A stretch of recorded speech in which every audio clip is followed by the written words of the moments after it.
प्यारे बच्चों, स्वागत है आपका। आज हम लोग क्लास 11 हिस्ट्री के chapter number 4 the central Islamic lands यानी इस्लाम का उदय और विस्तार लगभग 570 से 1200 ईस्वी, इस चैप्टर के मोस्ट इंपॉर्टेंट एमसीक्यू और ऑब्जेक्टिव टाइप क्वेश्चंस को सीखेंगे खेल खेल में। आज हम लोग एक क्रॉसवर्ड पजल खेलेंगे और इस चैप्टर के इंपॉर्टेंट क्वेश्चंस को समझने की कोशिश करेंगे। उससे पहले आप डिस्क्रिप्शन बॉक्स देखिए, वहां आपको हमारे टेलीग्राम ग्रुप का लिंक मिलेगा। उस पर क्लिक करके हमारे टेलीग्राम ग्रुप का मेंबर बन जाइए, जहां आपको हिस्ट्री और पॉलिटिकल साइंस दोनों के स्टडी मटेरियल्स मिलेंगे।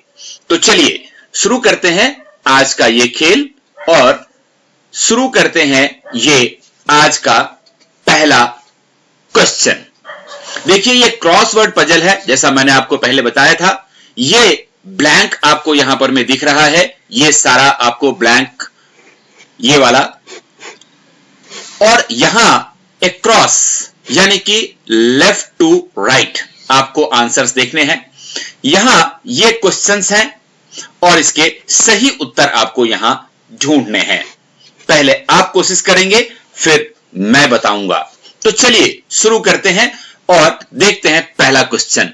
पहला क्वेश्चन है, who was the author of Shahnameh? Shahnameh के लेखक कौन थे?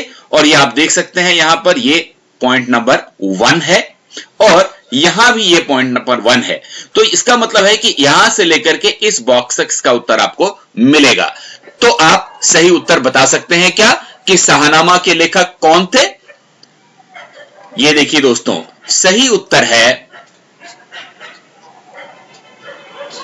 फिरदौसी। सही उत्तर है फिरदौसी, यानी कि शाहनामा के लेखक फिरदौसी थे। चलिए अब फिर एक क्रॉस देखिए और पॉइंट नंबर 5 यहां पर में ये वाला आप देखिए, ध्यान दीजिए इसके ऊपर। Name the language of the sacred books of ancient Iran. प्राचीन ईरान की पवित्र पुस्तकों की भाषा का नाम बताइए। यानी कि प्राचीन ईरान में जो पवित्र पुस्तक लिखे जाते थे, उनमें किस भाषा का प्रयोग होता था? एक बार आप ट्राई करिए, फिर मैं आपको बताता हूं। और सही उत्तर है PAHLAVI, यानी कि पहलवी। पहलवी सही उत्तर है इसका।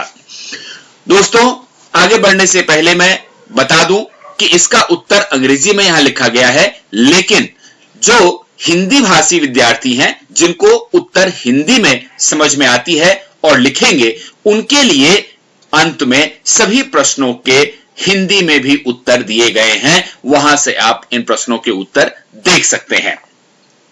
तो चलिए अगला सवाल देखते हैं। It is a 4-line stanza in which the first 2 lines set the stage, the third is finely poised and the fourth delivers the point. यह एक 4 पंक्ति का छंद है, जिसमें पहली 2 पंक्तियां मंच को सेट करती हैं, तीसरी को बारीक से कसा जाता है और फिर चौथा एक्चुअल जो पॉइंट होता है, यानी कि जो बिंदु होता है, उसको इंगित करता है। और ये आपको देखना है अक्रॉस में पॉइंट नंबर 7, यानी कि यहां पर। तो सही उत्तर क्या है दोस्तों? चलिए देखते हैं। RUBAI, यानी कि रुबाई। रुबाई एक 4 पंक्ति का छंद होता है। अब आइए पॉइंट नंबर 8 देखते हैं और प्रश्न क्या है? This term means literary and cultural refinement. यहां 8 नंबर पे आपको एक शब्द मिलेगा जिसका अर्थ होता है साहित्यिक और सांस्कृतिक परिष्कार।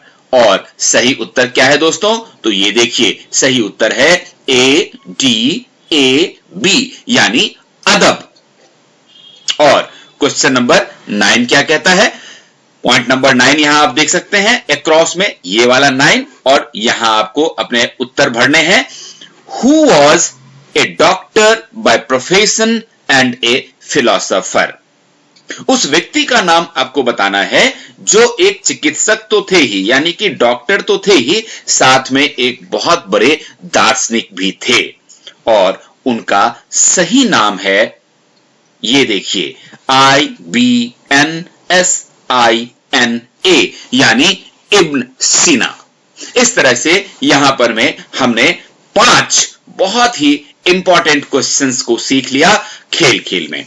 दोस्तों, इस वीडियो के अंत में हमने एक प्लेलिस्ट लगा दी है, उस प्लेलिस्ट को आप डाउनलोड कर लें, क्योंकि उससे आपको बार बार देखना नहीं पड़ेगा और एक जगह सभी चैप्टर्स के जितने भी वीडियोज हैं वो आपके पास सेव हो जाएगा और उसको आप बार बार देख सकते हैं और उससे याद कर सकते हैं अपने प्रश्नों को।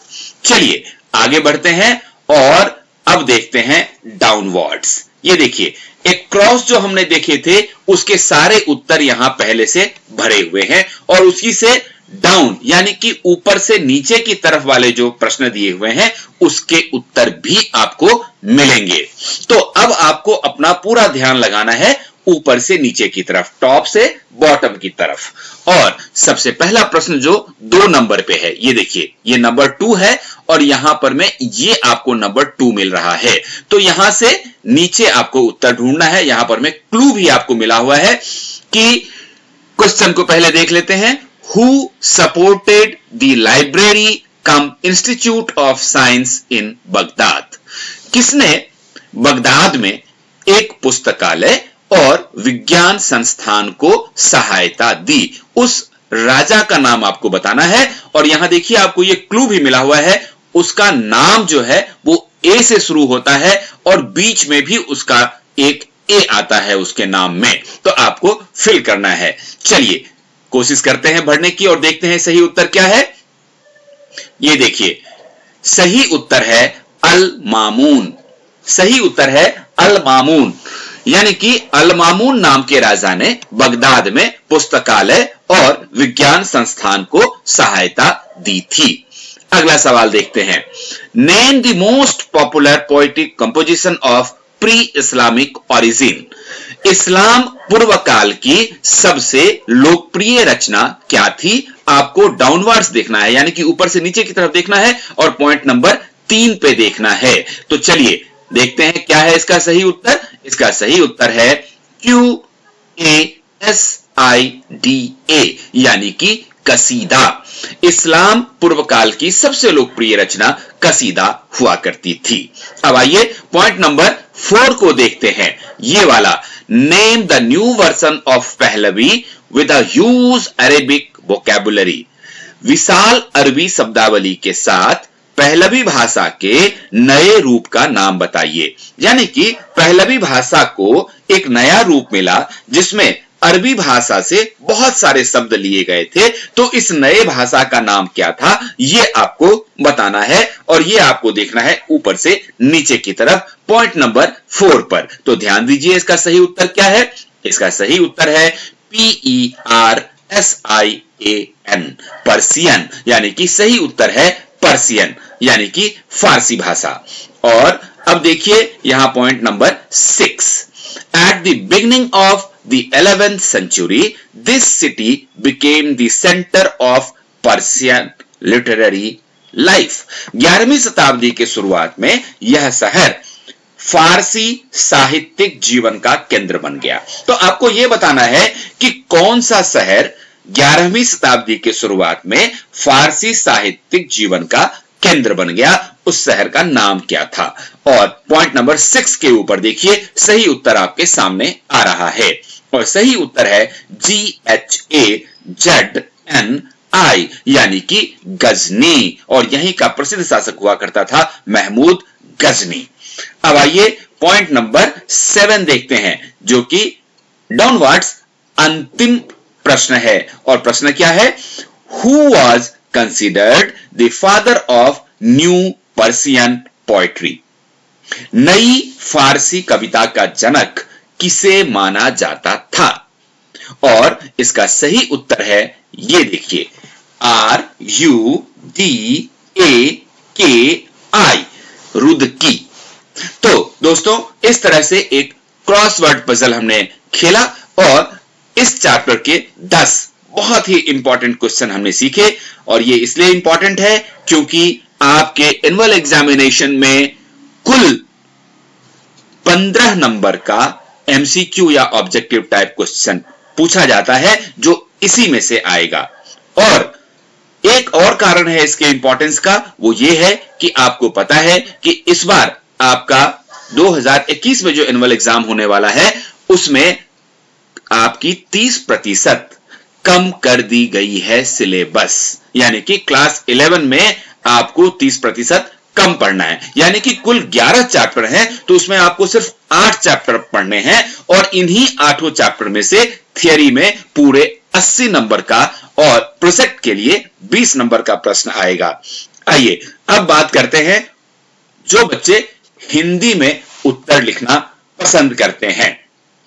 यहां पर मैं सीधे सीधे आप उन प्रश्नों के उत्तर देख सकते हैं। शाहनामा के लेखक कौन थे? उत्तर है फिरदौसी। प्राचीन ईरान की पवित्र पुस्तकों की भाषा का नाम बताइए। पहलवी। यह एक 4 पंक्ति का छंद है और उत्तर है रुबाई। इस शब्द का अर्थ है साहित्यिक और सांस्कृतिक परिष्कार। तो यह शब्द कौन सा है?